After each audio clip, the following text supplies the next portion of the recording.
بسم اللہ الرحمن الرحیم۔ السلام علیکم ورحمۃ اللہ وبرکاتہ۔ نحمده ونصلی علی رسولہ الکریم،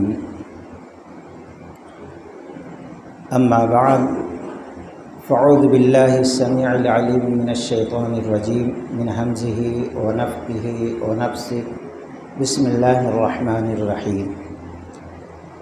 یا ایہا الذین آمنوا اتقوا اللہ حق تقاتہ ولا تموتن الا وانتم مسلمون۔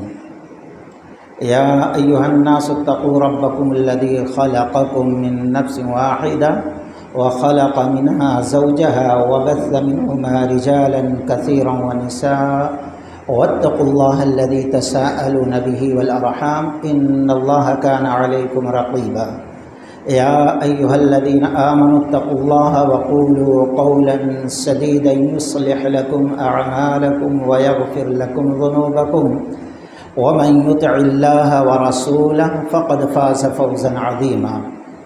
اما بعد فإن خير الحديث كتاب الله وخير الهدي هدي محمد صلى الله عليه وسلم وشر الأمور محدثاتها وكل محدثة بدعة وكل بدعة ضلالة وكل ضلالة في النار۔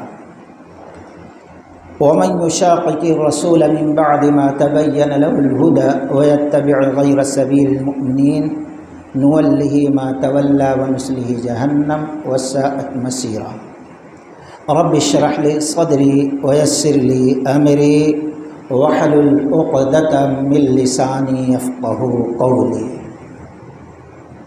تمام قسم کی تعریف اور بڑائی سدا زندہ سلامت رب العالمین کے لیے سداوار ہے۔ بعدہ درود السلام کا تحفہ اللہ کے حبیب محمد الرسول اللہ صلی اللہ علیہ وسلم پر نازل ہو۔ محترم علماء کرام اور دیگر سامعین و سامعات، اللہ تبارک و تعالی نے اپنے فضل و کرم سے ہم لوگوں کو ایسی مجلس منعقد کرنے اور ایسی محفل میں بیٹھنے کی توفیق بخشی ہے جس مجلس پر اللہ خود فخر کرتا ہے اور فرشتے اس مجلس پر رحمت اور مغفرت کی دعا کرتے رہتے، اور مجلس کے اختتام پر اللہ اپنی عظمت کا واسطہ دے کر کہتا فرشتوں تم لوگ گواہ رہو، میں اس مجلس میں شامل ہونے والوں کو بخش دیا۔ اللہ سے دعا کریں کہ اللہ تعالی ہم تمام لوگوں کو اس حدیث کا مصداق بنا کر ہماری دنیا اور آخرت سنوار دے۔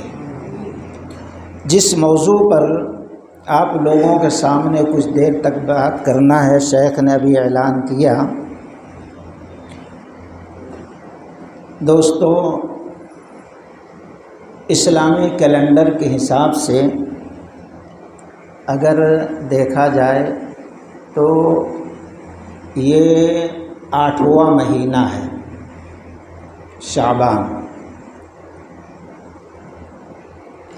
اور یہ بھی بڑی بدنصیبی ہے، آج دین سے دوری ہے، لوگوں کو انگریزی مہینے تو یاد رہتے تاریخ ہے، لیکن عربی مہینے سب کو یاد نہیں رہتے، اور اس میں نادانی بھی یہ بھی ہے کہ کچھ ایسے بھائی ہیں جن کو یہ مہینے یاد رہتے ہیں تو اس میں جو بدعات خرافات کیا جاتا اس کے نام سے، مثال کے طور پر ربیع الاول ہے تو میلاد کا مہینہ ہے،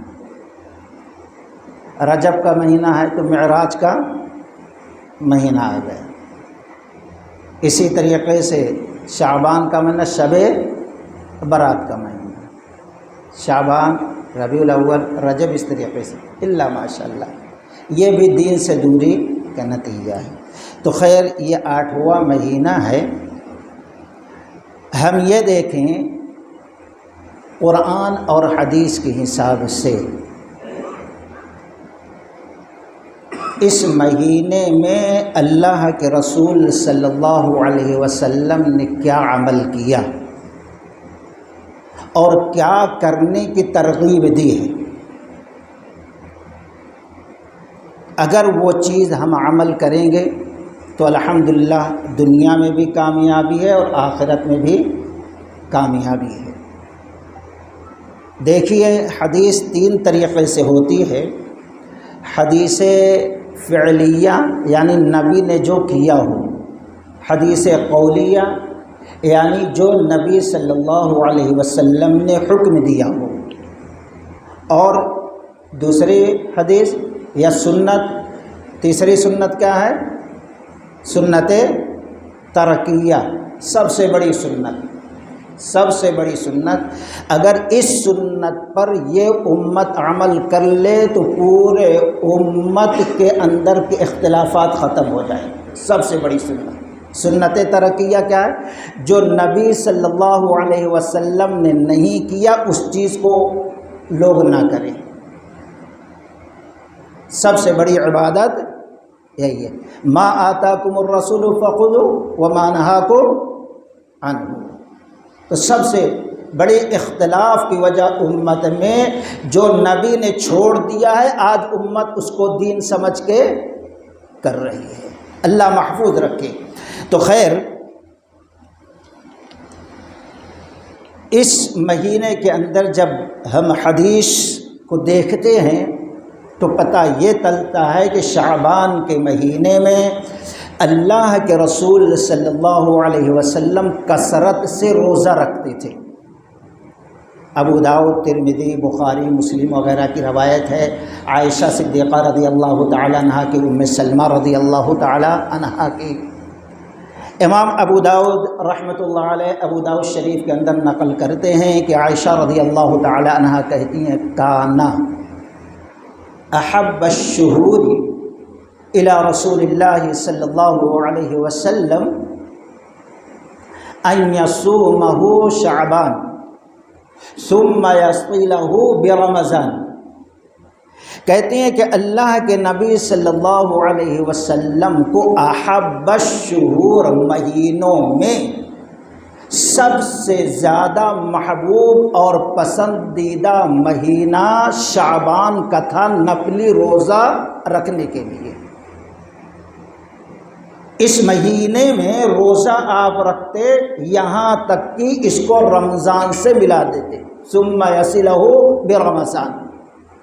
اب اس سے کیا پتہ چلتا ہے کہ شعبان کا پورا مہینہ روزہ رکھتے تھے اور پھر رمضان کا بھی ملا لیتے تھے۔ لیکن دوسری حدیث بخاری شریف کی جو ہے وہ اس طریقے سے ہے کہ عائشہ رضی اللہ تعالی عنہا کہتی ہیں کہ اللہ کے نبی صلی اللہ علیہ وسلم کبھی روزہ رکھتے تو رکھتے ہی جاتے تھے، ہم یہ سمجھتے تھے کہ اب نبی علیہ السلام کبھی روزہ رکھنا چھوڑیں گے نہیں، اور کبھی اس طریقے سے چھوڑ دیتے کہ ہم یہ تصور کرتے کہ اب رسول اللہ صلی اللہ علیہ وسلم کبھی روزہ نہیں رکھتے، اور اللہ کے نبی صلی اللہ علیہ وسلم کو رمضان کے علاوہ پورا مہینہ روزہ رکھتے ہوئے ہم نے نہیں دیکھا۔ مکمل روزہ رمضان کا فرض ہے اور پورا مہینہ اللہ کے نبی صلی اللہ علیہ وسلم روزہ رکھتے تھے۔ پھر سب سے زیادہ نفلی روزہ اگر کسی مہینے میں رکھتے تھے تو شعبان کا مہینہ تھا۔ تو اس حدیث سے یہ مسئلہ واضح ہو گیا، پورا مہینہ شعبان کا نبی صلی اللہ علیہ وسلم روزہ نہیں رکھتے تھے، لیکن زیادہ تر کثرت سے رکھتے تھے۔ سوال یہ پیدا ہوتا ہے، شعبان کے مہینے میں اللہ کے نبی صلی اللہ علیہ وسلم اتنا کثرت سے کیوں روزہ رکھتے تھے؟ آپ کو زیادہ محبوب اس مہینے میں روزہ رکھنا کیوں تھا؟ امام ابو داؤد رحمۃ اللہ علیہ ابو داؤد شریف کے اندر نقل کرتے ہیں راوی حضرت اسامہ بن زید رضی اللہ تعالیٰ عنہ، انہوں نے پوچھ لیا، اللہ کے رسول صلی اللہ علیہ وسلم وجہ کیا ہے کہ شعبان کے مہینے میں آپ بہت زیادہ روزہ رکھتے ہیں، کیا مطلب؟ تو آپ صلی اللہ علیہ وسلم نے فرمایا لوگ غافل ہیں رجب کے اور شعبان کے رمضان کے درمیان کے مہینے سے۔ کیوں؟ ترفع فیہ الاعمال الی اللہ رب العالمین فاحب ان یرفع عملی وانا الصائم۔ آپ صلی اللہ علیہ وسلم نے فرمایا یہ شعبان کا وہ مہینہ ہے، تم پوچھ رہے ہو اے اسامہ میں کثرت سے اس مہینے میں روزہ کیوں رکھتا ہوں؟ لوگ غافل ہیں اس چیز سے۔ کیوں؟ ترفع فیہ الاعمال الی رب العالمین، یہ وہ مہینہ ہے جس مہینے میں کثرت سے اللہ کے بندوں کے نامہ اعمال اللہ کے سامنے پیش کیے جاتے ہیں۔ جب اللہ کے بندوں کے اعمال کثرت سے پیش کیے جاتے ہیں فَأُحِبَّ أَن يُرْفَعَ عَمَلِي وَأَنَا صَائِمٌ، مجھے پسند یہ ہے کہ میرے نامہ اعمال جب اللہ کے سامنے حاضر ہو، فرشتے میرے نامہ اعمال کے کھاتے کو پیش کریں تو اس وقت میں روزے سے ہوں، اور روزے دار اللہ کو بہت پسند ہے۔ تو کیوں کثرت سے آپ روزہ رکھتے؟ اس کی وجہ بتا دیے، نامہ اعمال اللہ کے ہاں زیادہ بندوں کے اٹھائے جاتے، میں چاہتا ہوں، مجھے پسند ہے میرا نامہ اعمال جب میرے رب کے سامنے حاضر ہو تو اس وقت میں روزے سے، یہ وجہ ہے۔ آپ غور کریں گے کہ دن میں 2 مرتبہ نامہ اعمال پیش ہوتے ہیں ہر دن، پورے دن کا عصر میں پیش ہوتا ہے اور عصر میں فجر، کہ اللہ کے نبی صلی اللہ علیہ وسلم نے فرمایا اب دن میں جو جس کی نگرانی رہتی ہے، ڈیوٹی رہتی ہے، ہماری اچھائیاں برائیاں لکھے اللہ کے سامنے پیش کرے، وہ فجر کی نماز میں آتا ہے فرشتہ، ایک اتر کے چلے جاتا اپنی ڈیوٹی سے، پھر ایک عصر میں آتا، اب اس کی رات میں ڈیوٹی رہتی ہے، فجر میں جاتا ہو۔ یہ لوگ جب اپنی ڈیوٹی پوری کر کے اللہ کے سامنے حاضر ہوتے ہیں تو اللہ جانتے ہوئے پوچھتا ہے اے فرشتے میرے بندے کو کس حالت میں چھوڑ کے آ رہا ہے؟ وہ فرشتہ خوش ہو کر کہتا ہے رب العالمین تیرا بندہ بڑا پیارا ہے، جب میں گیا تو بھی نماز میں تھا اور جب میں اس کو چھوڑ کے آ رہا ہوں تو پھر بھی نماز میں۔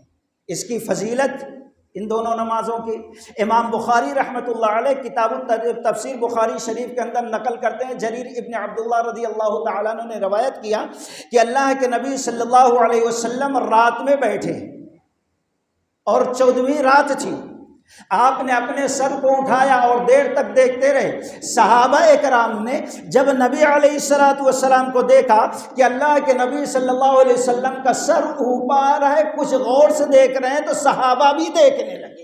نبی نے اپنے چہرے اقدس کو نیچے کیا تو صحابہ نے بھی نیچے کیا۔ اللہ کے نبی صلی اللہ علیہ وسلم نے فرمایا اے صحابیو یہ بتاؤ یہ چاند دیکھنے میں کسی کو کوئی تکلیف ہو رہی ہے، کسی کو ہٹانے کی ضرورت پیش آئی؟ صحابہ اکرام نے کہا اللہ کے نبی صلی اللہ علیہ وسلم ہم میں جو شخص جہاں ہے وہاں سے بڑی آرام سے اس چاند کو دیکھ لیا۔ آپ نے فرمایا اگر تم دیکھنا چاہتے ہو اسی طریقے سے قیامت کے دن اپنے رب کو، جیسے اب چاند کو دیکھ رہے قبل طلوع الشمس و قبل الغروب، سورج غروب ہونے سے پہلے کی نماز اور سورج نکلنے سے پہلے کی نماز کی تم حفاظت کرو، یعنی نماز عصر اور نماز فجر کی۔ اس لیے ان دونوں نمازوں کی، کیونکہ دونوں وقت نامہ اعمال پیش کیے جاتے ہیں 24 گھنٹے میں 2 مرتبہ، اور پھر اسی طریقے سے ہفتے میں 2 مرتبہ پیش کیے جاتے ہیں، پیر اور جمعرات کے دن۔ اور یہ 2 دن 2 قسم کے ایسے بد نصیب ہیں کہ اللہ تبارک و تعالیٰ کہتا ہے چھوڑ دو ان لوگوں کو، ان لوگوں کو چھوڑ دو۔ ایک تو جو شرک کرتا ہے اس کے نامہ اعمال قبول نہیں کیے جاتے اللہ پر، اور دوسرے وہ مسلمان جو آپس میں قطع تعلق کیے رہے، رشتوں کو توڑ دیتے ہیں، بات چیت بند، علیک سلیک ختم رہتی ہے، ایسے لوگوں کے نامہ اعمال کو اللہ تعالیٰ کہتا ہے چھوڑ دو، ابھی ان کو موقع دے دو۔ اور اگر بات چیت نہیں، اسی حالت میں وہ ٹپک گیا، مر گیا، تو پھر کہاں اس کا ٹھکانہ؟ دوزخ ہی بنتا ہے دوستو۔ اس لیے اللہ کے نبی صلی اللہ علیہ وسلم کثرت سے یہ دونوں دن بھی روزہ رکھتے تھے۔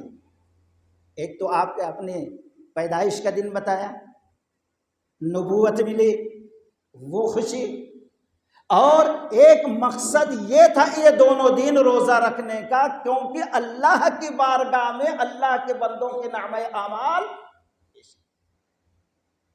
گویا ہمارے لیے بھی مستحب یہی ہے، بہتر یہی ہے کہ ہم یہ کوشش کریں ہمارے نامہ اعمال جب رب کے سامنے حاضر ہوں تو اس وقت ہم نماز میں رہیں اور روزے سے رہیں۔ اللہ ہم لوگوں کو اس چیز کی توفیق دے دوستوں۔ تو مقصد نبی نے اس مہینے میں زیادہ روزہ رکھنے کی ایک ہی بتائے، وہ کثرت سے رب کے سامنے نامہ اعمال پیش۔ سوال یہ پیدا ہوتا ہے کیا ہم لوگ بھی پورا مہینہ روزہ رکھیں؟ امام ابن ماجہ رحمۃ اللہ علیہ ابن ماجہ شریف کے اندر نقل کرتے ہیں کہ اللہ کے نبی صلی اللہ علیہ وسلم نے فرمایا اذا کان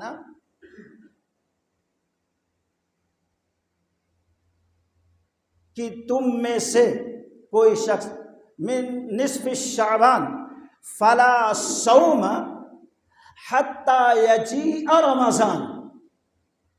امام ابن ماجہ رحمۃ اللہ علیہ کہتے ہیں کہ اللہ کے نبی صلی اللہ علیہ وسلم نے فرمایا جب نصف شعبان ہو جائے فلا صوم، تم میں سے کوئی شخص روزہ نہ رکھے، حتی یجیء رمضان، یہاں تک کہ رمضان شروع ہو جائے، یعنی اب 15 شعبان تک جس کو رکھنا ہے رکھ لے، اس کے بعد کھا پی کے اپنے آپ کو تیار رکھے، کیونکہ اب فرض ہے روزہ رکھنا ہے پورے ایک مہینے کا، کہیں اس میں کمزوری نہ آ جائے۔ ہاں اگر کوئی شخص برابر جمعرات اور پیر کو روزہ رکھتا ہے تو وہ رکھ سکتا ہے 15 شعبان کے بعد، باقی دوسرے لوگ مناسب نہیں ہے رکھنا۔ تو اب ہم دیکھتے ہیں حدیث کی روشنی میں شعبان کے اندر صرف نبی علیہ السلام روزہ کثرت سے رکھتے تھے، امت کے لوگوں کو یہ حکم دیا ہے کہ 15 شعبان تک روزہ رکھیں۔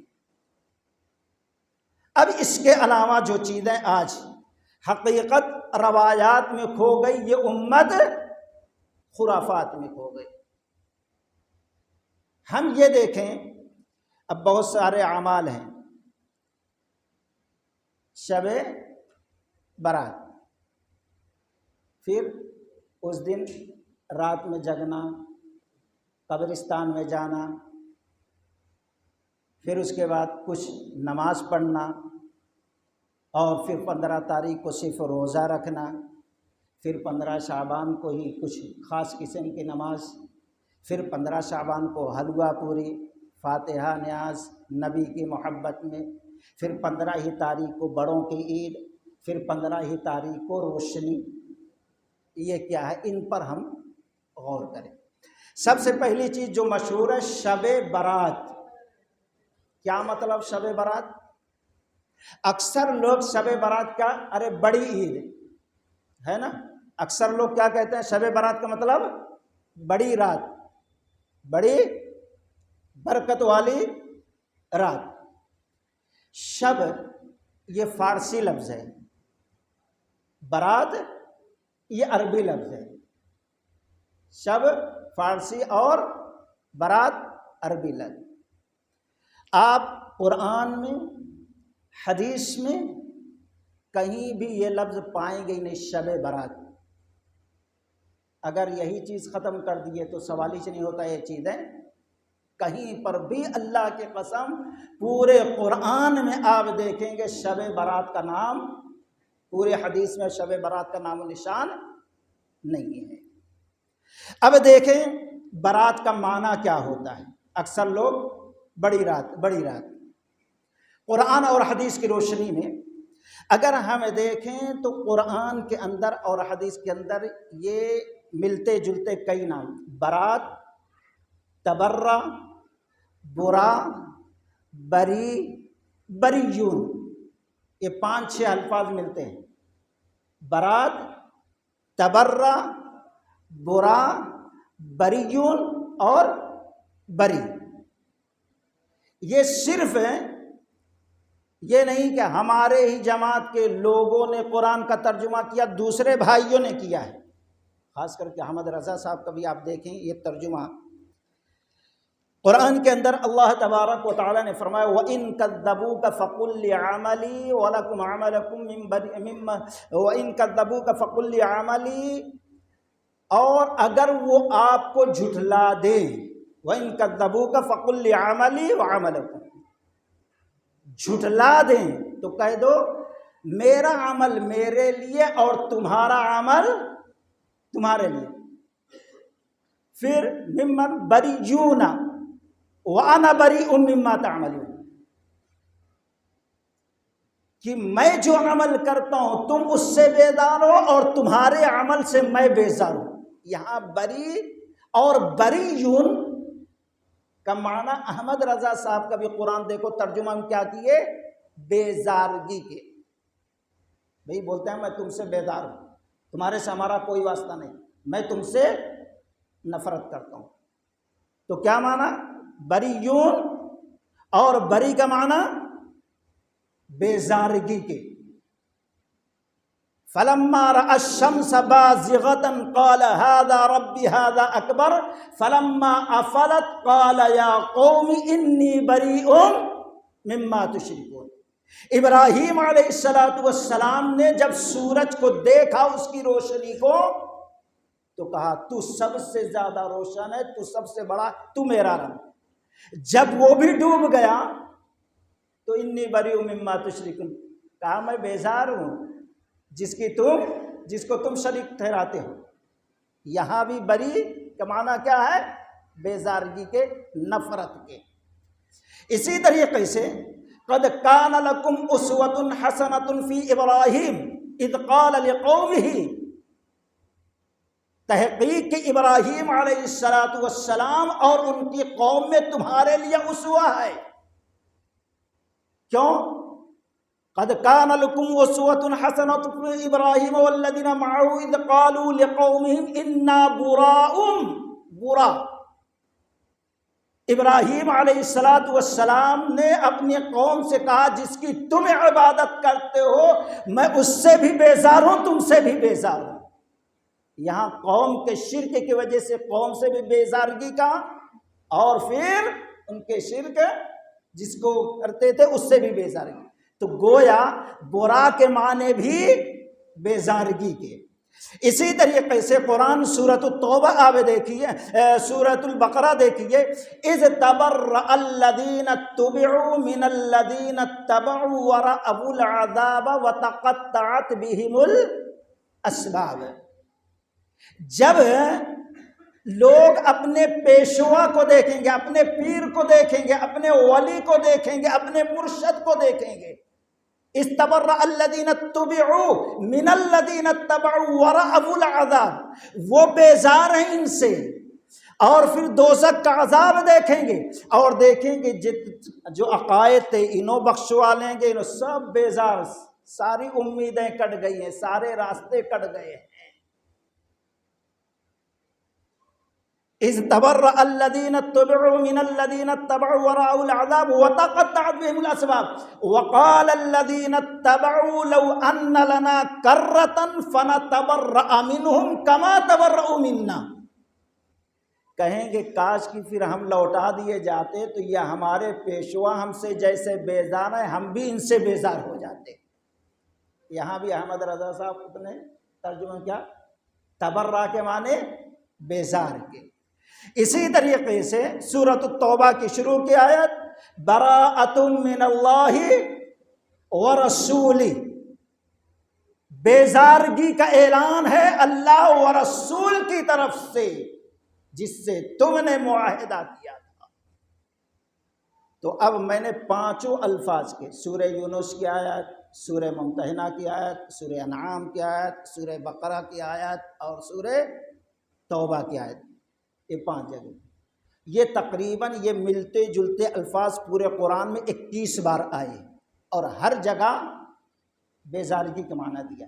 اسی طریقے سے حدیث دیکھ لیں اختصار کے ساتھ، امام مسلم رحمۃ اللہ علیہ امام بخاری رحمۃ اللہ علیہ بخاری شریف کے اندر نقل کرتے ہیں، ابو موسیٰ اشعری رضی اللہ تعالیٰ عنہ بیمار تھے، بڑی تکلیف تھی ان کو، اس طریقے سے تکلیف تھی کہ ان کی بیوی محترمہ نے ان کے تکلیف کی وجہ سے تسلی دینے کے لیے اپنے شوہر کے سر کو اپنے گود میں رکھا تھا، اتنی تکلیف تھی۔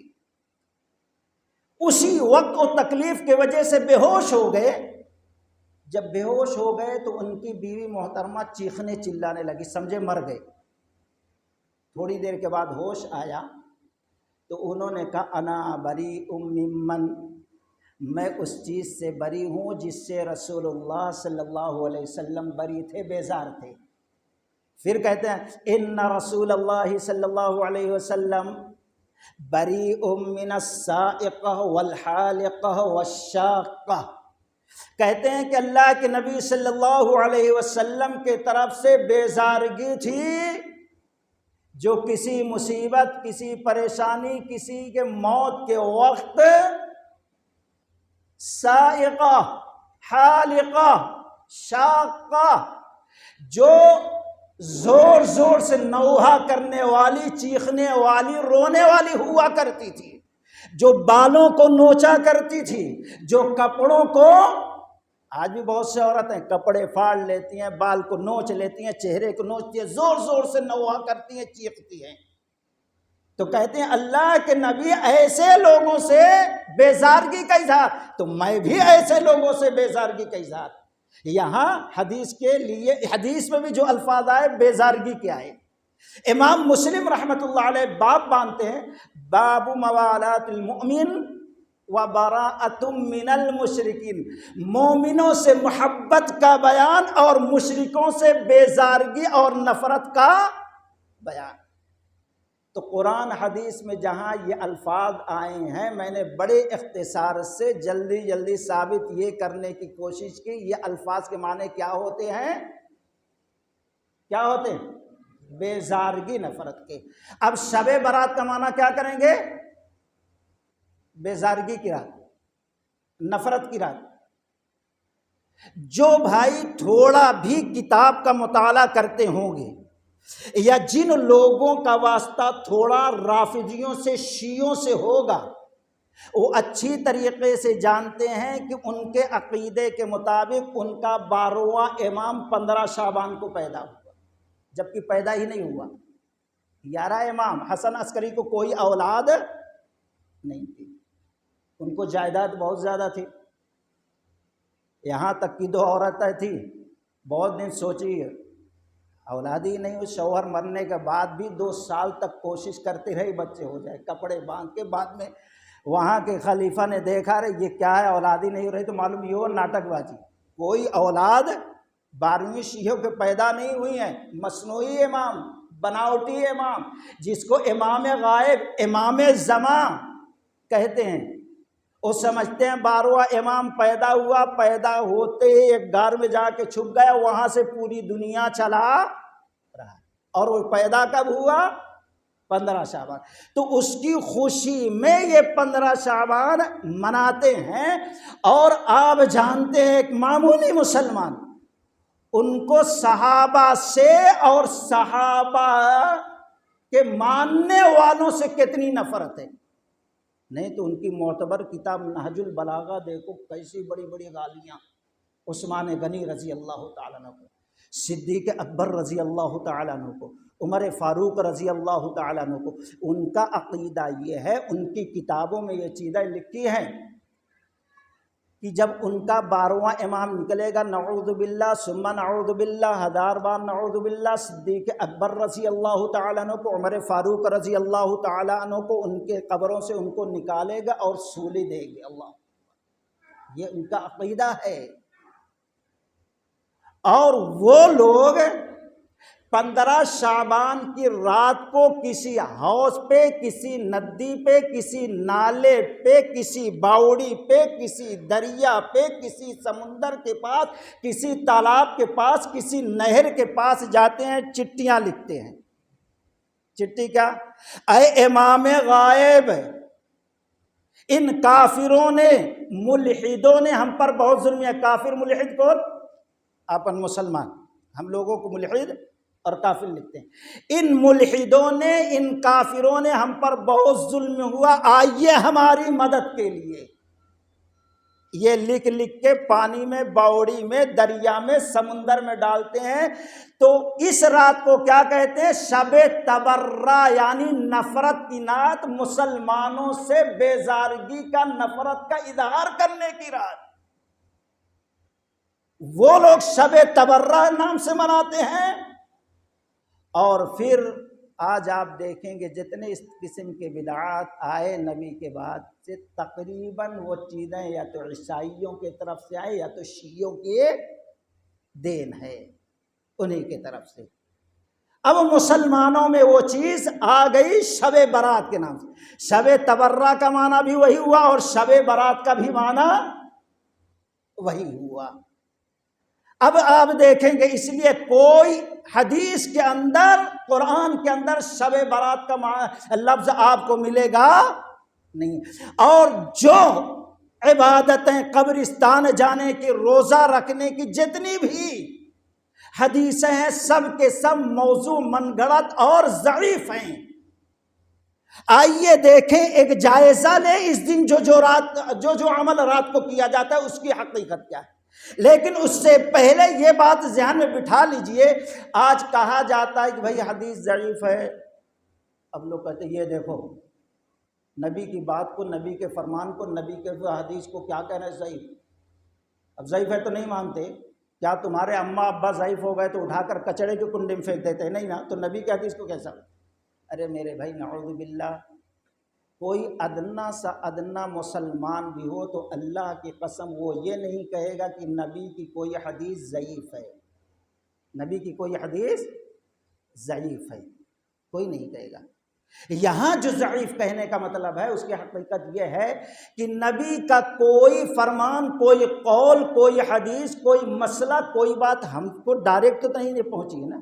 ہم ڈائریکٹ تو نبی سے نہیں سنے ہیں، نبی سے صحابہ نے سنا، یاد کیا، عمل کیا، دوسروں تک پہنچایا، کچھ صحابہ نے لکھا بھی، اور پھر صحابہ سے تابعین نے، تبع تابعین نے، یہاں تک کہ حدیث میں نوٹ ہونے کے لیے اب 3 4 5 واسطے امام بخاری تک، دوسرے محدثین تک پہنچ گئے۔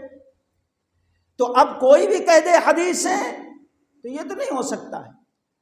اب محدثین نے ایک اصول بنایا ہے حدیث کو جانچنے کا۔ ایک تو یہ ہے، پہلی چیز، اگر کوئی حدیث بیان کر رہا ہے کہ فلاں سے میں نے سنا، تو سننے کے لیے ملاقات کا ہونا ضروری ہے۔ بھئی آپ سے ہماری ملاقات نے، آپ کہہ دیا عبید اللہ سے سنا، تھوڑی مانا جائے گا۔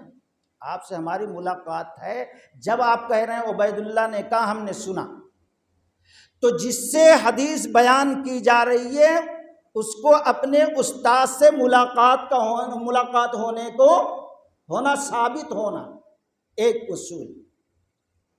اور دوسری چیز یہ ہے کہ وہ حدیث بیان کرنے والا عاقل ہو، مجنون، پاگل، دیوانہ نہ ہو، عقل مند ہو، پھر بالغ بھی ہو، نابالغ نہ بھی، مسلمان ہو، حرام چیزوں سے محفوظ ہو، یہ دوسری شرط ہے، دوسرا اصول ہے۔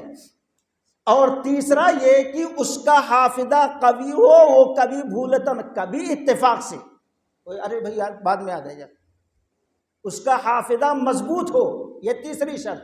اور چوتھی، اس کی وہ حدیث کسی صحیح حدیث کے مخالف نہ ہو۔ چوتھی، محدثین نے کسی وجہ سے اس کی بات کو رد نہ کیا ہو۔ یہ 5 اصول ہیں کسی حدیث کے صحیح ہونے کے لیے۔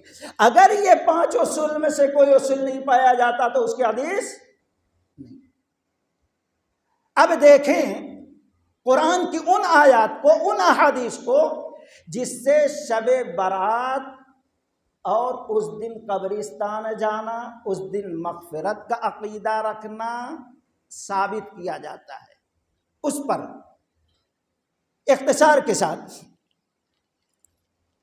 قرآن 25واں پارہ سورہ دخان کی آیت اللہ تعالیٰ نے فرمایا حامیم والکتاب المبین انا انزلناہ فی لیلۃ مبارکۃ انا کنا منذرین فیہا یفرق کل امر حکیم امرا من عندنا انا کنا مرسلین رحمتا من ربک انہ هو السمیع العلیم۔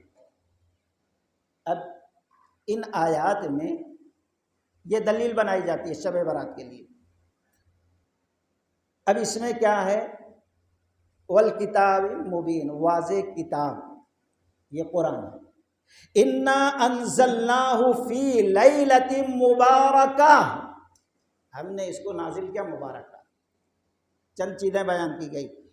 یہ اس رات کو قرآن نازل ہوا، یہ برکت والی رات ہے۔ فیہا یفرق کل امر حکیم، اس رات کو بڑے بڑے فیصلے یعنی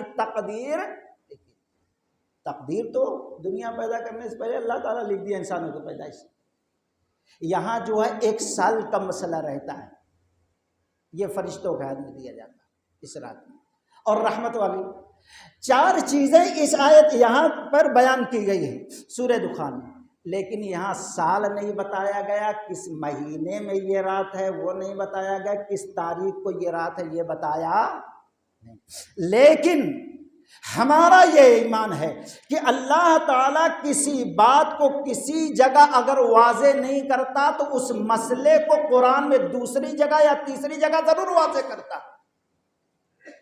اب جو سورہ دخان میں چیزیں یہاں بیان کی گئی، یہ برکت والی رات، اس رات کو فیصلے کیے جاتے ہیں، اس رات کو قرآن نازل ہوا، یہ رحمت والی رات، لیکن اس مہینے میں ہے، کس تاریخ کو یہ واضح نہیں۔ اب یہ چیز 30واں پارہ سورہ قدر میں، اور یہ بھی سمجھ لیجئے یہ مکی سورہ ہے سورہ دخان، اور محدثین نے لکھا، مفسرین نے، معراج ہونے سے پہلے یہ آیت ہے، یہ سورہ نازل ہوئی، تو اس وقت گویا نماز بھی فرض نہیں تھی، اور پھر مکہ میں جنت البقیع، بقیع غرقد جو قبرستان ہے وہاں ہے بھی نہیں۔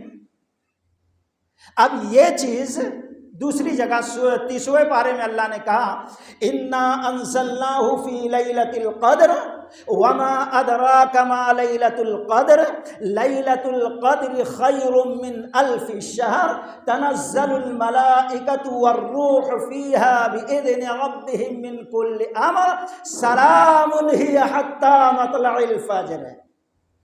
بارہ سنتے ہوں گے رمضان کے مہینے خوب اس کی تفسیر۔ اب یہاں سورہ میں بھی قدر والی رات ہے، قدر والی رات میں قرآن نازل ہوا، اور پھر فرشتوں کا نزول ہوتا ہے، سلامتی والی رات رہتی ہے یہ طلوع فجر تک۔ جو چیز خالی قدر والی رات یہاں کہا گیا، وہاں برکت والی رات، بھئی برکت والی رات ہوئی تو قدر والی بھی ہو گئی، دونوں کا مفہوم یہ ہے۔ لیکن اس جگہ پر بھی اللہ نے یہ واضح نہیں کیا کہ وہ کون سا مہینہ ہے، وہ کون سی رات۔ دوسری جگہ اب کہہ سکتے ہیں کہ ہاں بھائی اس سے مراد 15 شعبان ہے، لیکن ایک مسئلہ حل ہو جائے کہ قرآن کب نازل ہوا۔ قرآن تیسری جگہ سورہ بقرہ میں اللہ نے کہا شہر رمضان الذی انزل فیہ القرآن، قرآن کس مہینے میں نازل ہوا؟ رمضان کا مہینہ۔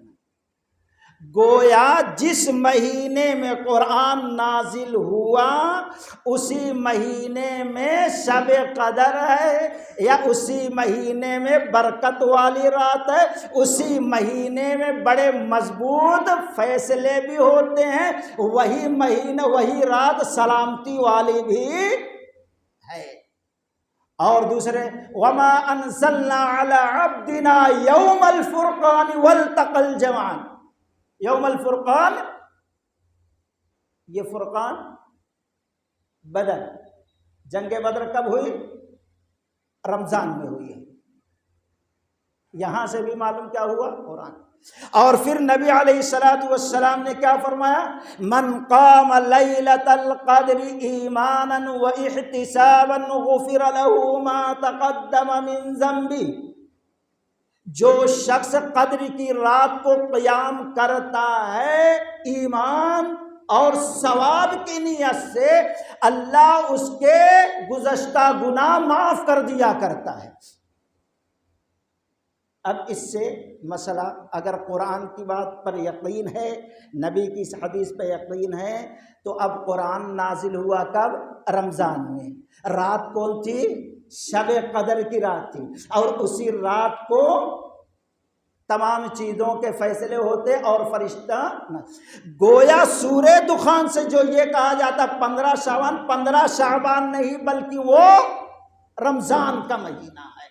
اب یہ بات واضح ہو جانے کے بعد بھی قرآن حدیث کے اگر کوئی شخص کہتا نہیں سورہ دخان کے جو لیلۃ مبارکہ کہا گیا اس سے مراد 15 شعبان ہے، تو گویا وہ قرآن کا بھی انکار کر رہا ہے، حدیث کا بھی انکار کر رہا ہے، اللہ کو بھی جھٹلا رہا ہے، محمد الرسول اللہ صلی اللہ علیہ وسلم کو جھٹلا رہا ہے، اور الٹا وہ اللہ کو نعوذ باللہ مشورہ یہ دے رہا ہے کہ 15 شعبان کو شب قدر ہونا چاہیے، شعبان کے پورے مہینے کا روزہ فرض ہونا چاہیے، اور شعبان کے اندر ہی تراویح ہونا چاہیے، شعبان کے مہینے میں ہی اعتکاف ہونا چاہیے۔ دبے الفاظ میں ان چیزوں کو ثابت کرنے کی کوشش کر رہا ہے۔ کتنی واضح لیلۃ القدر۔ اب اس وضاحت سے میں سمجھتا ہوں سمجھ میں آ گیا ہوگا قرآن کی آیت جو ثابت کیا جاتا ہے 15 شعبان، 15 شعبان نہیں، اس سے مراد رمضان ہے۔ اور دوسری چیز، اکرمہ راوی وہ کہتے ہیں کہ میں نے سنا عبداللہ بن عباس رضی اللہ تعالی عنہ کو، وہ کہتے تھے فیہا یفرق کل امر حکیم، اس سے مراد 15 شعبان ہے۔ لیکن میزان الاعتدال آپ دیکھ لیجئے، عبداللہ بن عباس رضی اللہ تعالیٰ عنہ کا بیٹا کہتا ہے یہ کتنا بڑا بدبخت ہے کہ میرے بابا کے بارے میں جھوٹ بولتا ہے اور کہتا ہے کہ اس سے مراد یہ ہے، جبکہ میرے باپ عبداللہ بن عباس رضی اللہ تعالیٰ عنہ نے ایسی بات نہیں کہی ہے۔ امام شوکانی، امام قرطبی رحمۃ اللہ علیہ کہتے ہیں عبداللہ بن عباس رضی اللہ تعالیٰ عنہ کہتے ہیں اس سے مراد رمضان کی رات ہے، رمضان ہے، شب قدر ہے۔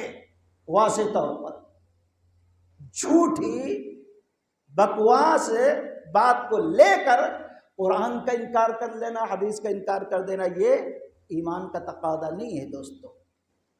اب آئیے اس حدیث کی طرف جو قبرستان جانے کے لیے سب سے زیادہ مشہور ہے، زور سے مقررین اس کا ذکر کرتے ہیں، اس پر ایک نظر ڈال لیں۔ امام ترمذی رحمۃ اللہ علیہ ترمذی شریف کے اندر نقل کرتے ہیں، عائشہ رضی اللہ تعالی عنہا کہتی ہیں کہ اللہ کے نبی صلی اللہ علیہ وسلم کو میں نے ایک رات کو گم پایا، یعنی نہیں تھے بستر پہ، میں نکلی تلاش کرنے، دیکھی تو اللہ کے رسول صلی اللہ علیہ وسلم بقیع غرقد، جس کو ہم لوگ جنت البقیع قبرستان کہتے ہیں، اس میں ہے، دعا کر رہے ہیں۔ اللہ کے نبی صلی اللہ علیہ وسلم نے مجھے دیکھتے ہی کہا اے عائشہ رضی اللہ، کیا تم نے یہ گمان کر لیا کہ اللہ اور اس کا رسول تم پر ظلم کرے گا؟ جھجک گئے، نہیں اللہ کے نبی صلی اللہ علیہ وسلم میں سمجھی آج میری باری ہے، میرے پاس رہنے کا دن ہے، اور آپ دوسری بیوی کے پاس چلے گئے۔ تو آپ صلی اللہ علیہ وسلم نے فرمایا اے عائشہ ان اللہ عز وجل ینزل لیلۃ نصف شعبان الی سماء الدنیا فیغفر لاکثر، کہ اے عائشہ کیا تم کو معلوم نہیں ہے کہ اللہ تبارک و تعالی سمائے دنیا پر نصف شعبان کہا گیا۔ نصف شعبان اگر 29 کا مہینہ ہوا تو 14 کو مانیں گے کہ 15 کو مانیں گے؟ نصف شعبان کو سمائے دنیا پر اترتا ہے، فیغفر لأکثری، اللہ تبارک و تعالی بخش دیتا ہے کلب کے قبیلے کے بکریوں کے بالوں کے برابر لوگوں کو۔ اب یہ حدیث سنا کے کہتے ہیں اب دیکھو اتنی بڑی بخشش ہے، نبی گئے، اب جانا چاہیے، اور سمجھ میں بھی آتا بھائی، لیکن کاش کی حدیث بیان کرنے والے اس حدیث کو امام ترمذی رحمۃ اللہ علیہ لکھنے کے بعد آگے کیا لکھا ہے، اس حدیث کے نقل کرنے کے بعد کیا نقل کیا وہ بھی پڑھ لیتے۔ کہتے ہیں نا نیم حکیم خطرے جان، آدھا ڈاکٹر آدھا حکیم جو ہے وہ جان ہی لے کر چھوڑتا ہے، آدھی بیان کی جائے بات تو وہ بڑی خطرناک ہوتی ہے، حق باطل کو ملا دیا جائے تو فساد برپا ہو جاتا ہے، یہ یہودیوں کی عادت تھی حق اور باطل کو۔ اب اس حدیث کے نقل کرنے کے بعد امام ترمذی علیہ الرحمہ نقل کرتے ہیں کہ یہ حدیث ضعیف لا نعرف الا من هذا الوجہ، حجاج جو ہے اسی کے سے میں جانتا ہوں، اس کے علاوہ یہ روایت نہیں جانتا، اور پھر اپنی دلیل پختی پتہ نہیں کہ محمد بن اسماعیل البخاری یعنی بخاری رحمۃ اللہ علیہ کہتے ہیں یہ ضعیف ہے، اور ضعیف ہونے کی دو دلیل دیتے ہیں کہ یہ حدیث دو جگہ سے منقطع ہے یعنی کٹی ہوئی ہے۔ حجاج ابن ارطرد کہتا ہے میں نے اس حدیث کو سنا ہے یحییٰ سے، اور یحییٰ کہتے ہیں میں نے اس حدیث کو سنا ہے عروہ سے، جبکہ حجاج کی ملاقات، حجاج کا سننا یحییٰ سے ثابت نہیں ہے، ملاقات ہی نہیں ہوئی تو پھر سنے گا کہاں سے؟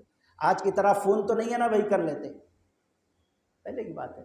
اور دوسرے چیز یحییٰ کہتے ہیں میں نے عروہ سے نقل کیا کہ جبکہ دونوں کا سننا سنانا ثابت دو جگہ سے، یہ حدیث منقطع ایک دم، یہ حدیث ضعیف، ایسی حدیث کو محدثین قبول ایک دم واضح، اب ان کی غلطی نہیں ہے۔ اور دوسری وجہ قبول نہ کرنے کی محدثین کے نزدیک صحیح حدیث کے خلاف ہے۔ یہ امام مالک رحمۃ اللہ علیہ موطا امام مالک کے اندر، اب جو حدیث کی کتابیں موجود ہیں ان میں سب سے پہلی کون کتاب لکھی گئی؟ موطا شریف، موطا امام مالک لکھی گئی۔ اس کے اندر امام مالک رحمۃ اللہ علیہ صحیح سند سے نقل کرتے ہیں کہ عائشہ رضی اللہ تعالیٰ عنہ کہتی ہیں کہ ایک رات اللہ کے رسول صلی اللہ علیہ وسلم اٹھے اور کپڑا پہنے اور گھر سے باہر نکلے، عائشہ رضی اللہ تعالیٰ عنہ نے اپنی لونڈی، اپنی نوکرانی بریرہ رضی اللہ تعالیٰ عنہ کو بلایا اور کہا اے بریرہ دیکھو نبی باہر جا رہے ہیں، تم ان کے پیچھے جاؤ۔ وہاں کیا خود گئی اور یہاں کا لونڈی کو بھیجا، لونڈی جا رہی گئے، نبی کے آنے سے پہلے بریرہ رضی اللہ تعالیٰ عنہ آگے اور کہے عائشہ رضی اللہ تعالیٰ عنہ اللہ کے نبی وہاں دعا کر رہے ہیں، اچھا ٹھیک ہے۔ اللہ کے نبی صلی اللہ علیہ وسلم واپس آ گئے، عائشہ رضی اللہ تعالیٰ عنہ کہتے ہیں اس رات کو کوئی سوال جواب نہیں، کوئی بات نہیں۔ جب صبح ہوئی تو میں نے کہا اللہ کے نبی صلی اللہ علیہ وسلم آپ رات کو اٹھے، کپڑا پہنے چلے گئے، میں نے بریرہ رضی اللہ تعالیٰ عنہ کو بھیجا، پھر وہ آ کے پوری کیفیت ذکر کر۔ اللہ کے نبی صلی اللہ علیہ وسلم کہتے ہیں یہ اللہ کا حکم تھا عائشہ، میں اس لیے اٹھ کے گیا تھا کیونکہ یہ اللہ تعالیٰ کا حکم تھا کہ میں جا کر قبرستان والوں کے لیے دعائے رحمت، دعائے مغفرت کروں، اللہ کا یہ حکم پورا کرنے کے لیے میں گیا تھا۔ اور اسی حدیث کو امام مسلم رحمۃ اللہ علیہ نے اور واضح بیان کیا ہے، ہو سکتا ہے دوسرا واقعہ ہو۔ گیا عائشہ رضی اللہ عنہ، خیر لمبی حدیث ہے، مختصر یہ صحیح حدیث ہے۔ اس میں نبی صلی اللہ علیہ وسلم نے کسی مہینے کا، کسی تاریخ کا ذکر نہیں کیا، اللہ تعالیٰ کے سمائے دنیا پر آنے کا ذکر نہیں، مغفرت کا ذکر نہیں کیا، صرف اتنا کہا کہ اللہ کا حکم تھا میں جاؤں ان لوگوں کے لیے مغفرت کے دعا کروں، اس حکم کو میں نے پورا کیا۔ مہینہ کیا، تاریخ کیا نہیں۔ لیکن معطا امام مالک حدیث کے شارح ابن الوضاح رحمۃ اللہ علیہ لکھتے ہیں کہ اللہ کے نبی صلی اللہ علیہ وسلم قبرستان اپنی وفات سے 5 دن پہلے گئے۔ وفات کب ہوئی؟ ربیع الاول کے مہینے میں ہوئی، 12 تاریخ کو، اور یہ شعبان کا ذکر ہے۔ ربیع الاول کا مہینہ کتنا دن ہوا گزرے ہوئے سوچو۔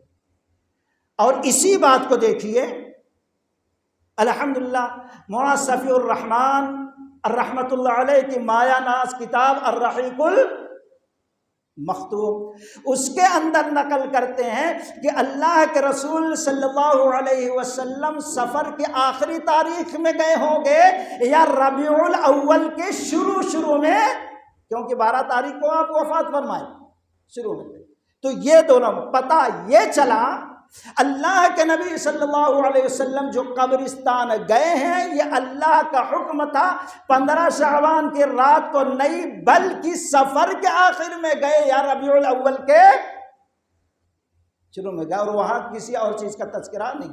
تو ثابت یہ کرنا چاہ رہا ہوں صحیح حدیث کے مخالف یہ حدیث ہے، اس لیے اس کو رد کر دیا جائے گا، نہیں مانا جائے گا۔ اور تیسری چیز، اگر یہ ثابت ہو گیا یہ حدیث ضعیف ہے، پھر دلیل کوئی پکڑتا ہے عمل کے لیے، تو اللہ کے نبی صلی اللہ علیہ وسلم کی وہ مشہور حدیث جس نے کسی جھوٹی بات کی نسبت میری طرف کی فَلْيَتَبَوَّأْ مَقْعَدَهُ مِنَ النَّارِ، اس کو چاہیے کہ وہ فیصلہ کر لے اس کا ٹھکانہ دوزخ ہے۔ ثابت ہو گیا یہ حدیث ضعیف ہے۔ اب چلو ثابت ہو گیا صحیح حدیث کے مقابل خلاف ہے اور محدثین نے ضعیف کہا ہے، چلو تھوڑی دیر کے لیے ہم مان لیں۔ تو میں نے کہا برات کے معنی کیا ہوتا ہے؟ بیزارگی کی۔ اس حدیث کو تھوڑا کھگا لیں۔ پہلی چیز تو یہ ہے، آپ کہتے ہیں 15 شعبان برکت والی، نبی گئے قبرستان، مغفرت ہوتی، نعوذ باللہ اللہ کے نبی صلی اللہ علیہ وسلم عائشہ رضی اللہ عنہ، اس حدیث جو دلیل بنائی جاتی اس کے مصداق آپ چھپ کے گئے، کسی کو بتایا نہیں، اپنی بیوی کو بھی نہیں بتایا، تو اللہ تعالیٰ نے نبی کو تو یہ حکم دیا تھا یا ایھا النبی یا ایھا الرسول بلغ ما انزل الیک من ربک، جو رب تمہارے اوپر نازل کیا ہے رب کے بندوں تک پہنچا دے۔ جب اتنی برکت والی رات ہے، اتنی بڑی مغفرت والی رات ہے، اتنی بڑی رحمت والی رات ہے، تو نبی کو تو اعلان کر کے جانا چاہیے تھا نا، اکیلے کیوں گئے؟ اب کیا کہیں گے نعوذ باللہ؟ حدیث سے کیا بھئی نبی چھپا لیے ہوں گے، خود ہی چلے گئے ہوں گے، نبی نے اللہ کی رسالت میں خیانت کی، یہ بیزاری ہے نعوذ باللہ۔ اگر ایسی چیز ہم سوچ لیں تو ہمارا ایمان ہی ختم ہے۔ نفرت کا اظہار ہو رہا ہے کہ نہیں اس حدیث سے؟ جبکہ شب قدر کی جب بات آئی، رمضان شروع ہوا، جب ہی نبی اعلان کر دیے اور کہا جو اس کی رحمت برکت سے محروم رہا کائنات کی ساری خیر سے بھلائی سے محروم رہ جائے گا۔ جب شب قدر کی بات آئی نبی اعلان کیے، اور پھر آپ خود 5 راتوں میں شب قدر کو تلاش کرتے تھے اور اپنے گھر والوں کو بھی جگاتے تھے، اور پھر امام ابو داؤد رحمۃ اللہ علیہ، امام ترمذی رحمۃ اللہ علیہ، امام ابن ماجہ رحمۃ اللہ علیہ، امام نسائی رحمۃ اللہ علیہ، ابو ذر رضی اللہ تعالیٰ عنہ سے یہ چاروں نقل کرتے ہیں کہ 22 دن تک کچھ بھی نبی نہیں کیا، جب 23ویں رات آئی تو آپ نے آ کر لمبا قیام کیا، تہجد پڑھی، صحابہ اکرام ٹھہر گئے، لیکن پھر 24ویں رات کو نہیں آئے، 25ویں رات کو آئے، لمبا قیام کیا، پھر 27ویں رات کو آئے، اتنا لمبا قیام، اتنا لمبا قیام، اتنا لمبا قیام، صحابہ ڈر گئے کہ شاید آج سحری کھانے کا بھی موقع نہیں ملے گا۔ جب تہجد پوری ہو گئی، ابو ذر رضی اللہ تعالیٰ عنہ نے کہا، کہتے ہیں کہ ہم نے کہا اے اللہ کے رسول صلی اللہ علیہ وسلم، کاش کی باقی راتیں جو رمضان کی بچی ہے تاک ان میں بھی ایسا قیام کیجئے تو بڑا اچھا ہے۔ آپ نے فرمایا من قام مع الامام، جو امام کے ساتھ جتنی رات تک وہ قیام کرتا ہے، امام کے ساتھ اتنی دیر قیام کرے گا تو اللہ کی قسم اس کو پوری رات قیام کرنے کا ثواب ملے گا۔ شب قدر کی تلاش نبی نے کی، گھر والوں کو لے کر کی اور صحابہ اکرام کو لے کر کی۔ آپ نے لمبا قیام کیا۔ ایک نمبر سب سے بہتر طریقہ شب قدر کی فضیلت کا تلاش کرنے کا یہ ہے۔ دوسرے اللہم انک عفو تحب العفو فاعف عنی پڑھنا ہے، اور اسی طریقے سے توبہ استغفار ہے۔ شب قدر کے بارے میں سب ثابت ہے۔ اب یہاں نبی چھپ کے جا رہے ہیں، اللہ اکبر۔ ایک چیز چلو ٹھیک ہے، چھپ کے نہیں، وہ بھول گئے ہوں گے، چلے گئے۔ اب سوال یہ پیدا ہوتا، نبی گئے تو نبی کی بیوی عائشہ خاموشی سے گئی، تو اب یہ بھائی لوگوں کو بھی چاہیے، بھائی میں جا رہا ہوں، میری جورو کو پیچھے چھپ کے آنا چاہیے۔ کسی کی بیگم جاتی ہے، بھائی حدیث پہ عمل کرنا ہے تو پورا کرو نا، جب دلیل بنا رہے ہو تو آدھی بات۔ اللہ تعالیٰ نے کہا افتؤمنون ببعض الکتاب وتکفرون ببعض فما جزاء من يفعل ذلك منكم الا خزي في الحیاۃ الدنیا ویوم القیامۃ یردون الی اشد العذاب۔ یہ کچھ باتوں کو مانتے، کچھ چیزوں کو چھوڑ دیتے ہیں، اس کے وجہ سے اللہ دنیا اور آخرت میں ذلیل و رسوا کرے گا، آخرت میں سخت عذاب ہے۔ اس عذاب سے کوئی چھڑا نہیں سکتا، اس عذاب کو کوئی کم کر سکتا نہیں۔ بیگم کو تو بھی جانا چاہیے نا بھائی، چلو یہ بھی نہیں کرتے۔ سوال یہ پیدا ہوتا ہے، ہو سکتا ہے نبی کو خاموشی سے اللہ نے جانے کا حکم دیا ہو۔ اب حضرت عائشہ رضی اللہ تعالیٰ عنہ چھپ کے گئی تو نعوذ باللہ، کیا عائشہ رضی اللہ تعالیٰ عنہ کو رسول اللہ صلی اللہ علیہ وسلم پر، اپنے پیارے شوہر کے کردار پر یقین نہیں تھا؟ انصاف پہ، عدل پہ یقین نہیں تھا؟ یقین تھا تو پیچھے نہیں جانا تھا۔ اب جا رہی ہے پیچھے، میرا شوہر مجھے چھوڑ کے گیا کہیں دوسری بیگم کے پاس، میرے اس پر ظلم کرو، نعوذ باللہ۔ یہ سوچنا ایمان برباد کیا، اللہ رسول کا ایسا ظلم ہے، نا انصافی تو سوچ ہی نہیں سکتے۔ تو اب اس سے بھی تو نفرت کا اظہار، بیزارگی کا اظہار تو ہو رہا نا حدیث سے۔ چلو یہ بھی نہیں مانتے تو اب یہ بتائیے، قبرستان جاتے ہیں تو جاننے کے بعد بخشش کس کی ہوتی ہے؟ حدیث کے اندر تو نہیں ہے، جانے والوں کی ہوتی ہے کہ اس میں قبرستان میں جو مدفون ہے ان کی ہوتی ہے۔ یہ مولوی صاحب تو نہیں بیان کرتے۔ قبرستان جانے سے کس کی بخشش؟ مردوں کی یا زندوں کی؟ کچھ بھی نہیں۔ تو خیر، کہنے کا مطلب یہ ضعیف روایت ہے، صحیح حدیث کے خلاف ہے، قرآن کے خلاف ہے۔ اس حدیث کو کدھر سے پکڑو، کسی نہ کسی سے نفرت، بیزارگی کا اظہار ہو رہا ہے۔ اس میں یا تو رسول کی توہین ہو رہی ہے یا مائی عائشہ رضی اللہ تعالیٰ عنہ کی توہین ہو رہی ہے۔ کسی حساب سے لائق اعتبار نہیں ہے۔ تو گویا قبرستان تو کثرت سے جانا چاہیے، لیکن اس تاریخ کو یا کوئی دن، تاریخ، وقت متعین کر کے یہ مناسب نہیں ہے۔ اب آگے اس دن قیام کرنا جو مشہور حدیث بھی سنائی جاتی ہے حضرت علی رضی اللہ تعالیٰ عنہ کی کہ رسول اللہ صلی اللہ علیہ وسلم نے فرمایا، اس رات کو فقوموا لیلھا وصوموا نہارھا، رات کو قیام کرو اور دن کو روزہ رکھو، کیونکہ 15 شعبان کا سورج جیسے غروب ہوتا ہے اللہ سمائے دنیا پر آتا ہے اور اعلان کرتا ہے کون ہے گناہ کی مغفرت طلب کرنے والا کہ بخش دوں، کس کو رزق چاہیے مانگ رہا ہے میں رزق دے دوں، کون آفت مصیبت میں ہے کہ میں اس کو عافیت، یہ اعلان ہوتا رہتا ہے فجر کا وقت ہونے تک، صادق صبح صادق ہونے تک۔ اب یہ دلیل بنائی جاتی ہے، ابن ماجہ شریف کی یہ روایت ہے، لیکن یہ حدیث ایک دم ضعیف ہے۔ حافظ ابن حجر رحمۃ اللہ علیہ کہتے ہیں ابو بکر بن عبداللہ بن ابی سورہ اس حدیث کا راوی ہے، اور وہ حدیثوں کو خود گڑھ کر نالائق کہتا تھا کہ محمد الرسول اللہ صلی اللہ علیہ وسلم نے بیان کی ہے، اس لیے یہ حدیث نبی کی نہیں ہے، یہ ابو بکر بن عبداللہ بن ابی شبرہ ہے، یہ حدیثوں کو گڑھا کرتا تھا۔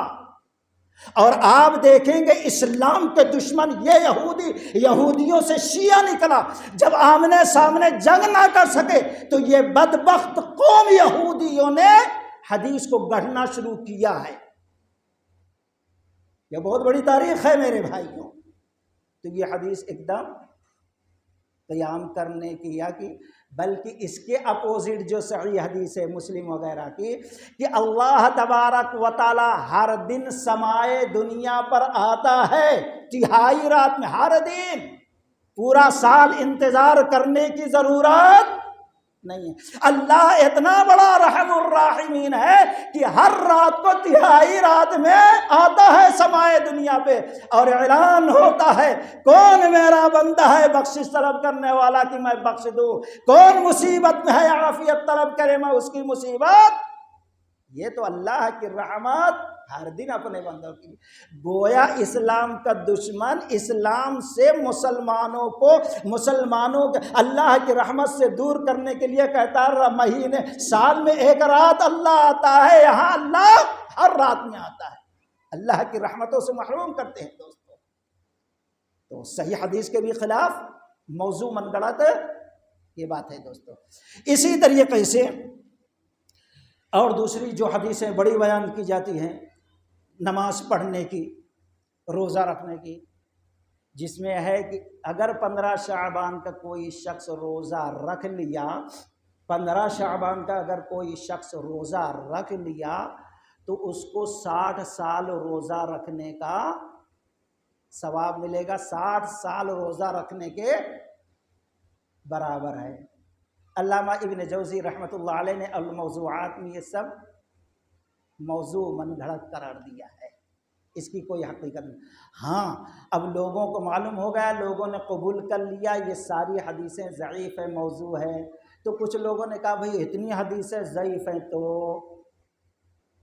اس کا مطلب کچھ نہ کچھ ہے، کچھ ہمارے علماء بھی لکھ دیے، لیکن 1 کروڑ بھی ضعیف روایت ہو لیکن قرآن حدیث کے خلاف ہو تو اس کو تسلیم نہیں کیا جائے گا۔ ایک چیز، اب کچھ لوگ صحیح حدیث سے، آج ہی کوئی سوال بھیجا بھی کچھ دیر پہلے کہ کوئی مرزا ورزا ہے نا یوٹیوب وغیرہ پہ آتے رہتے، اب اس نے کہا بخاری اور مسلم مشکات کی ایک ہی روایت ہے، عمران بن حسین رضی اللہ تعالی عنہ کہتے ہیں مجھ سے نبی نے کہا یا دوسرے شخص سے کہا میں سن رہا تھا اسمت سرار شعبان، کیا تم روزہ ہو، روزہ رکھے شعبان، سرد کے معنی کیا ترجمہ کیا کیا 15 شعبان اول یا وسط یا آخر، پھر کہا جب تم روزہ پورا کر لینا، یعنی رمضان کا، رمضان میں پوچھ رہے پورا کر لینا تو بعد میں 2 روزے رکھ لینا، فصوم یومین، 2 روزے رکھ لینا۔ تو اس پر غور کریں، دیکھو اللہ کے نبی صلی اللہ علیہ وسلم خود کہہ رہے ہیں، یہاں صحیح حدیث ثابت ہو رہی ہے۔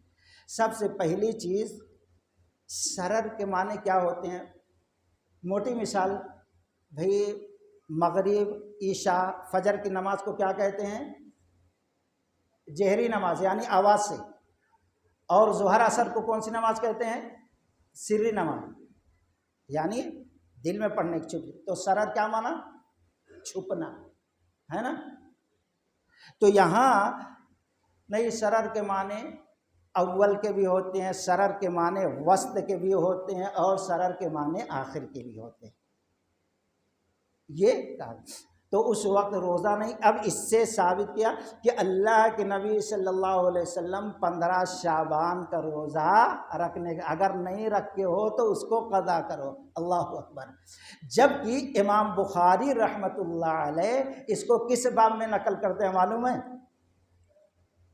کس باب میں، باب آخر شہر، یعنی مہینے کے آخر، مہینے کے آخری، یعنی مہینے کے آخر میں جو روزہ، اس کا ذکر وہاں کیا ہے، وہاں ٹاپک موضوع جو باندھا ہے اسی میں مسئلہ ثابت کر دیا ہے اسی کے اندر۔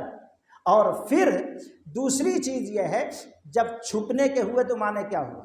یہاں مراد یہ ہے بھئی رمضان کے بعد کیوں کہتے قضا کر لو؟ جب شروع کا معنی ہوتا تو بھئی ابھی قضا کر لو، ابھی 15 نہیں آیا، ٹھیک ہے ابھی باقی ہے قضا کر لو، یا ابھی 2 دن باقی ہے قضا، لیکن کہتے ہیں رمضان کے بعد قضا کرو۔ تو یہاں سرر کے معنی چھپنے کے ہے، یعنی آخر میں جب 3 دن سورج ایک دم چاند چھپ جاتا ہے، اندھیرا رہتا ہے، تو وہ صحابی علماؤں نے جو یہاں پر بیان کیا وہ صحابی شاید برابر روزہ رکھتے تھے، جیسے ایام 20 کے کچھ لوگ برابر روزہ رکھتے ہیں، پیر اور جمعرات کا روزہ رکھتے ہیں۔ وہ صحابی رسول نے اس مرتبہ یہ سوچا ہوگا کہ اللہ کے نبی صلی اللہ علیہ وسلم نے منع کیا ہے کوئی شخص رمضان سے 1-2-3 دن پہلے روزہ نہ رکھے، اسی لیے چھوڑ دیا ہوگا۔ جب نبی صلی اللہ علیہ وسلم کو معلوم ہوا یہ برابر روزہ رکھتے تھے، اب اس مرتبہ نہیں رکھے، تو آپ نے پوچھا کیا تم نے اس مرتبہ سرر کا روزہ شعبان کے آخر کا روزہ نہیں رکھا؟ یعنی جب چاند چھپ گیا تھا، کالی رات آ گئی تھی، نہیں؟ تو کہا ٹھیک ہے اب تو رمضان کا روزہ جب پورا کر لینا تو بعد میں 2 روزہ، اور 15 شعبان کا بھائی 1 ہی روزہ، لیکن یہاں یومین 2 روز۔ اگر شعبان 15 شعبان کے قضا کا بھی حکم دیتے تو 2 کا نہیں دیتے، 1 ہی کا رکھ لو۔ آپ کیا کہتے ہیں؟ 2 روزہ رکھ لو۔ مطلب یہ ہے وہ 2-3 روزہ لاش میں رکھتے تھے، نہیں رکھے، تو اس لیے نبی نے فرمایا بعد میں جب یہ فرض روزہ پورا ہو جائے تو شوال میں پورا کر لینا۔ یہ معنی مفہوم نکلا۔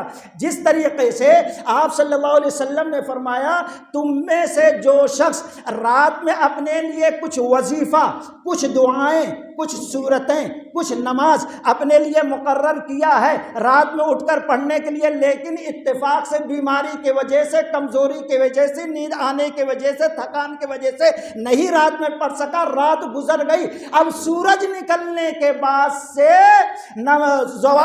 فجر سے ظہر سے پہلے اگر وہ دعائیں پڑھ لے، وہ نمازیں پڑھ لے، تو اللہ تعالیٰ رات میں پڑھنے کا جو ثواب دیتا ہے وہ ثواب دے گا۔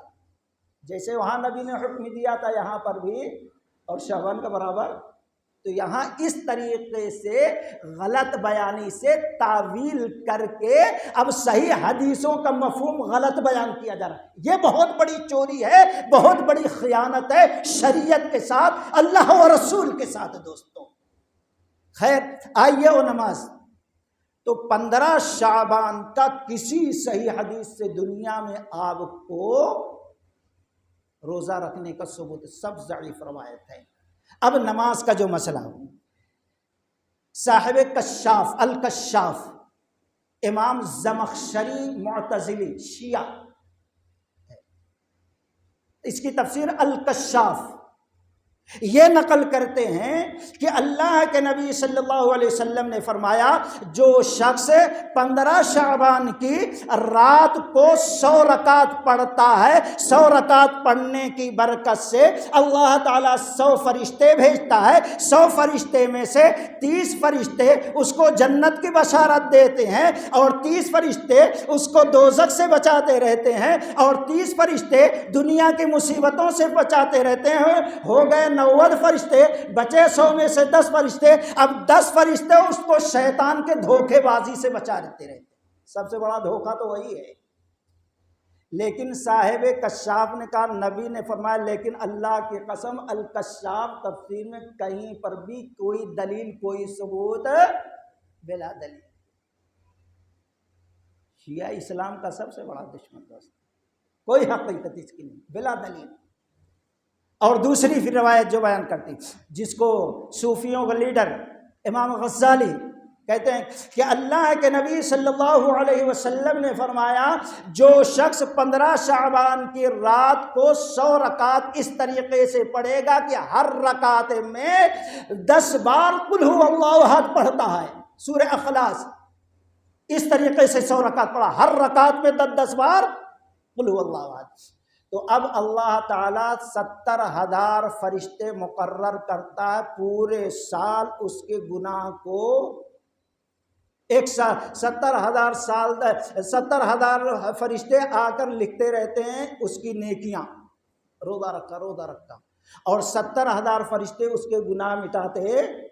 70 کا آنکڑا بڑا آسان ہے، اور پھر 70,000 حوریں اس کو دی جائیں گی، پھر وہ 70,000 حوروں کو 70,000 مرد اس کو زیب و زینت بناؤ سگار میک اپ کرتے رہتے، اور 70,000 عورتیں کرتی رہتی ہیں، اور سورہ اخلاص میں جتنے حرف ہیں ہر حرف کے بدلے 70,000 اللہ تبارک و تعالی اس کے لیے فرشتے بھیجے گا جو اس کو سلام کرتے رہیں گے، اور پھر اس کے ماں باپ کی بخشش ہوگی، اس کے ماں باپ میں سے دونوں کو 70,000 لوگوں کو بخشوانے کی فضیلت ملے گی۔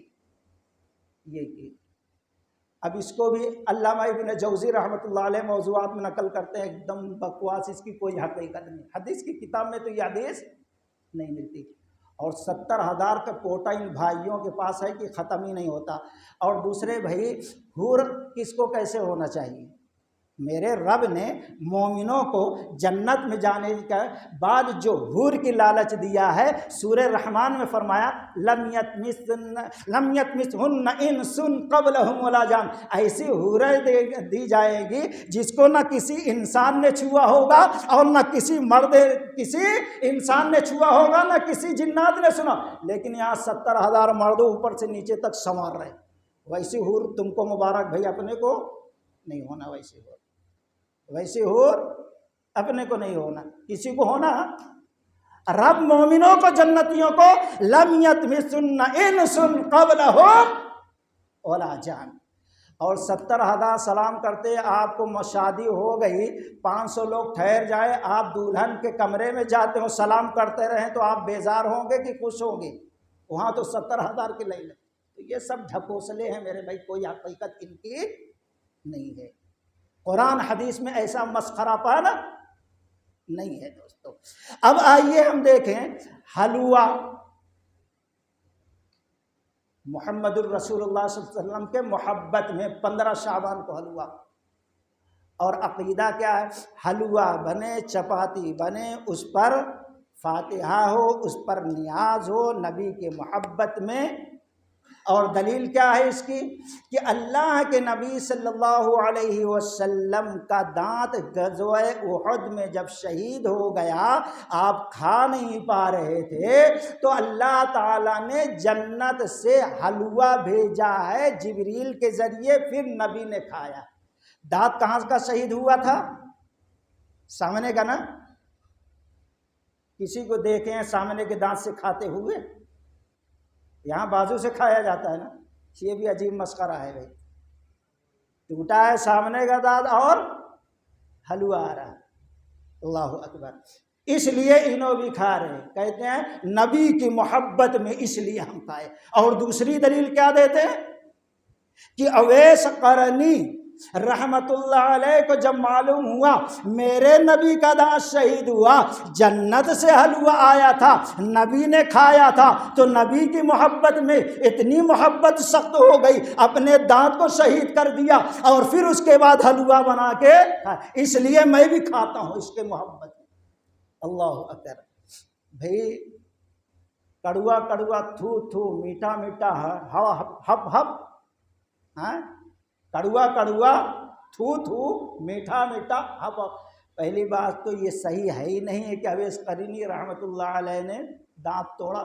چلو اس کو دلیل بناتے ہو تو تم آدھی بات پہ کیوں؟ تم بھی دانت توڑو، پھر اس کے بعد سامنے ہی سے حلوہ کھاؤ بازو سے، اور حلوہ بھی اتنا سخت رہتا ہے، لوہے سے پھاڑو تو پھر پھوٹتا نہیں۔ عجیب مسئلہ بھائی، عقل تھوڑا رہنا استعمال کرنا چاہیے بھائیوں کو۔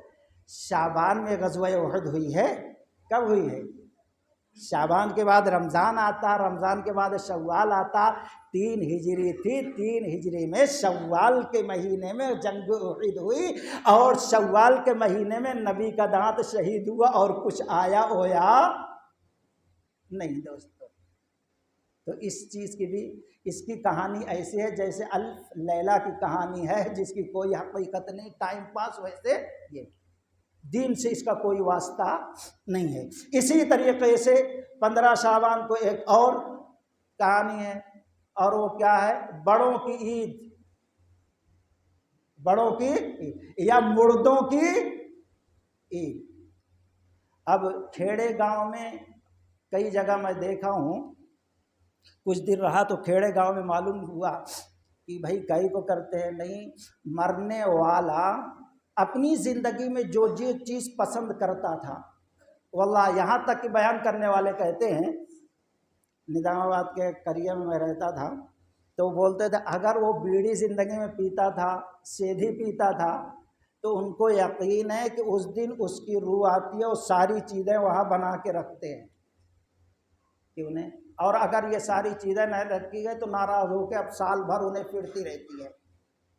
ایک چیز تو یہ مشہور ہے، اور دوسری چیز یہ ہے اس دن بنا کر جو چیزیں پسند تھی اس کے لیے وہ چیزیں، اور پھر اس کو کھلا کر دوسروں کو یہ امید ہوتی ہے جب تک ہم بڑوں کی عید نہیں منائیں گے 15 شعبان کے، اس وقت تک یہ پرانے روحوں میں نئی روحیں نہیں ملے گی۔ یہ عقیدہ ہے، روحیں آتی ہیں۔ سب سے پہلی چیز یہ سوچ لو، اللہ کی قسم قرآن و حدیث کے خلاف ہی عقیدہ ہے۔ ہمارے احناف کے علماء بیچاروں نے صاف واضح فتویٰ دیا ہے کہ جو شخص یہ کہے کہ مرنے کے بعد روح دنیا میں آتی ہے وہ کفر کرتا ہے۔ یہ میری بات نہیں ہے دوستو، یاد رکھو۔ اور دوسری بات، قرآن یہ کہتا ہے وَمِن وَرَائِهِمْ بَرْزَخٌ إِلَىٰ يَوْمِ، ایک مرتبہ عالم برزخ میں کوئی چلے گیا تو اب دوبارہ شہادت کی موت سب سے باقی ہے۔ حضرت جابر رضی اللہ تعالیٰ عنہ اپنے والد محترم عبداللہ رضی اللہ تعالیٰ عنہ کی شہادت پہ غم زدہ تھے، رو رہے ہیں، تڑپ رہے ہیں۔ اللہ کے نبی صلی اللہ علیہ وسلم نے تسلی دیتے ہوئے کہا اے جابر رضی اللہ تعالیٰ، تمہیں معلوم نہیں اللہ نے تمہارے والد محترم عبداللہ رضی اللہ تعالیٰ عنہ کے ساتھ کیا معاملہ کیا؟ کہا کیا کیا اللہ کے رسول؟ آپ صلی اللہ علیہ وسلم نے فرمایا آمنے سامنے سے بات کیا۔ کیا بات؟ اللہ تعالیٰ نے کہا تم کو کسی چیز کی ضرورت؟ کہا نہیں۔ مقام علیین جنت کے باغیچوں میں سے ایک باغیچہ ہے نا بھائی، وہ بھی ایک ٹھکانہ ہے۔ کسی چیز کی ضرورت نہیں، نہیں کچھ ہے تو پوچھو، نہیں۔ اب اللہ اتنا پیچھے پڑا کہ اب بولے ہاں اللہ چاہیے کیا؟ اے اللہ تعالیٰ میری خواہش ہے کہ ایک مرتبہ پھر دنیا میں بھیج دے، گھر والوں کو بتا دیتا ہوں، اور پھر اس کے بعد پھر جنگ کرتا ہوں، پھر شہید ہوتا ہوں، پھر آتا ہوں، دوبارہ زندگی شہادت کی۔ اللہ تبارک و تعالیٰ نے کہا یہ تو میرے دستور کے خلاف، یہ میرے سنت کے خلاف، شہیدوں کو بھی آنے کی اجازت نہیں ہو دوستو۔ اور دوسری چیز یہ ہے اگر برا آدمی ہے، یہ منکر نکیر جو قبر میں آتے، جو پکڑ کے دھمستے ہیں، سزا دیتے، انہوں آنے دیتے تمہارے کو، یا کہ اگر کوئی جنت میں گیا اور جنت کی نعمتیں کھا رہا مقام علیین میں، وہ غذائیں چھوڑ کر یہ بدبودار تیل میں چھنے ہوئے چیزوں کو کھانے آئے گا؟ یہ تو جنت کی قرآن حدیث کی توہین ہے یارو۔ تھوڑا عقل رکھو میرے بھائی، یہ سب چیزوں کی کوئی حقیقت نہیں۔ یہ عقیدہ غیر مسلم بھائیوں کا ہے جو مرنے کے بعد کھانا بناتے ہیں اور کبوتروں کو، کووں کو کھلاتے، جب کوا کھا لیا پرندہ کا، ہاں اب ہمارے ان کی روح جو ہے پرکھوں کی روح میں مل گئی۔ اب یہاں پر مسلمان بھائیوں میں یہ عقیدہ، اب سوچ لو اگر کوئی 16 شوال کو مرا، اب وہ بیچارہ 1 سال تک انتظار کرے گا، 1 سال کے بعد ہمارے لوگ بڑوں کی عید منائے، قبرستان میں لائٹ لگائے وہ روشنی میں، اور اگر کوئی وہ ہندوستان والا کہیں یہاں حیدرآباد میں رہتا رہا، ناندیڑ میں رہتا رہا، حیدرآباد چلے گا، یو پی چلے گا، سعودی چلے گا، تو کہاں تلاش کرے گا؟ عجیب مسخرہ پن ہے میرے بھائی دین کا۔ تو ان چیزوں کی کوئی حقیقت، ایسا عقیدہ رکھنا کفریہ عقیدہ ہے کوئی۔ برا ہے مقام سجین میں ڈال دیا جاتا ہے، قیامت تک نکل نہیں سکتا، اور اگر اچھا ہے مقام علیین میں ڈال دیا جاتا، کہہ دیا جاتا فرش اب سو جا، تجھے جو محبوب ہوگا وہی اٹھائے گا، میدان محشر اس سے پہلے نہیں آ سکتا، تو اس کی کوئی حقیقت نہیں ہے، یہ ڈھکوسلے ہے۔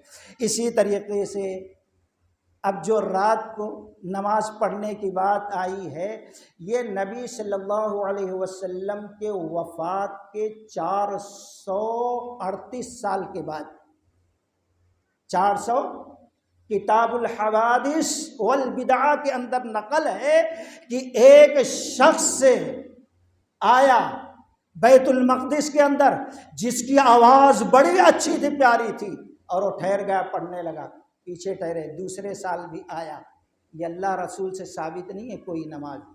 اسی طریقے سے جو لائٹ لگائی جاتے خاص طور پر کہیں پہ بھی سجایا جائے، شریعت میں تو ایسا نہیں ہے، یہ مجوسیوں کا طریقہ ہے، آ کے وہ پوجا کرتے ہیں، اس کی بہت بڑی کہانی ہے، لیکن مختصر یہ آپ اس حدیث پر غور کر لیں کہ اللہ کے رسول صلی اللہ علیہ وسلم نے لوگوں سے مشورہ لیا، جب تعداد بڑھ گئی، بھائی نماز کے لیے کیسے لوگوں کو اطلاع دیا جائے، کس طریقے سے؟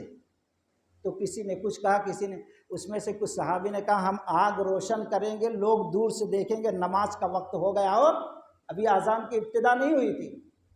تو اللہ کے نبی نے کیا کہا، جب آگ روشن کرنے کی بات آئی، روشنی کی بات آئی، یہاں بھی عبادت گاہوں کو روشن کیوں؟ آج ہے بڑوں کی عید، آؤ وہاں فرض نماز کے لیے۔ آپ نے فرمایا ھذا من امر المجوس، یہ کام تو مجوسیوں کا، یہ مت کرو۔ آپ نے سختی سے روک دیا ہے دوستو۔ یہ طریقہ کس کا ہے؟ خوشیوں کے وقت، عبادتوں کے وقت لائٹ لگانا، روشنی کرنا زیادہ، یہ مجوسیوں کا ہے۔ اللہ کے نبی صلی اللہ علیہ وسلم نے بڑی سختی سے روک دیا ہے۔ میرے خیال سے وقت زیادہ ہو گیا میرے بھائی، اور باتیں بھی اختصار کے ساتھ پوری ہو گئی ہے۔ ہم اللہ سے دعا کرتے ہیں کہ اللہ تبارک و تعالی ہم تمام لوگوں کو صحیح معنوں میں قرآن و سنت پڑھنے، اس پر غور کر کے عمل کرنے کی توفیق رفیق عطا فرمائے۔ بارک اللہ لنا ولکم فی القرآن المجید ونفعنا وإیاکم بالآیات والذکر الحکیم، وآخر دعوانا ان الحمد للہ رب العالمین۔ السلام علیکم ورحمۃ اللہ وبرکاتہ۔